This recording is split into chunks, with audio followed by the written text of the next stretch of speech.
மாண்புமிகு உறுப்பினர் திரு மு தமிமுன் அன்சாரி அவர்கள்.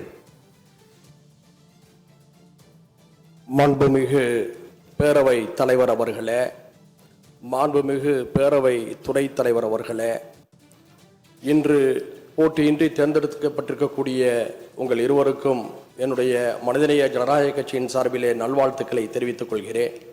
உங்களை இந்த இடத்திலே அமர வைத்ததற்காக மாண்புமிகு முதல்வர் அவர்களுக்கும் என்னுடைய பாராட்டுகளை தெரிவித்துக் கொள்கிறேன்.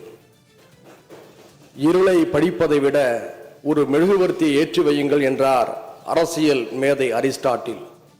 நீங்கள் மெழுகுவர்த்தி ஏற்றி வைக்கும் இடத்தில் இருக்கிறீர்கள்.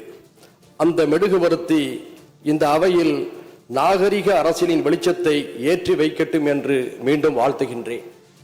சட்டமன்ற ஜனநாயகத்தை விவாதங்கள் தான் அழகுபடுத்துகின்றன. இதில் எண்ணிக்கைகளின் வலிமை எவ்வளவு முக்கியமோ அதுபோல் எண்ணங்களின் வலிமைகளும் மிக முக்கியம். எனவே சிறிய கட்சி பெரிய கட்சி என்று பாகுபாடு காட்டாமல் உறுப்பினரின் நோக்கம், அவர் பேச வரும் கருத்தியல், அவர் எடுத்தாள விரும்பும் முழக்கங்கள் ஆகியவற்றை கவனத்திலே கொண்டு எல்லோருக்கும் நேரம் ஒதுக்க வேண்டும் என்று அன்போடு கேட்டுக்கொள்கிறேன். சமூக நீதி, சமூக நல்லிணக்கம், சமத்துவ ஜனநாயகம் போன்றவை ஓங்கி ஒலிக்கவும் ஜனநாயகத்தின் முதிர்ச்சியை வெளிக்காட்டவும் உங்களின் தலைமையில இந்த அவையின் செயல்பாடுகள் அமையட்டும் என்று கூறி மீண்டும் வாழ்த்தி அமர்கிறேன். நன்றி, வாழ்த்துக்கள்.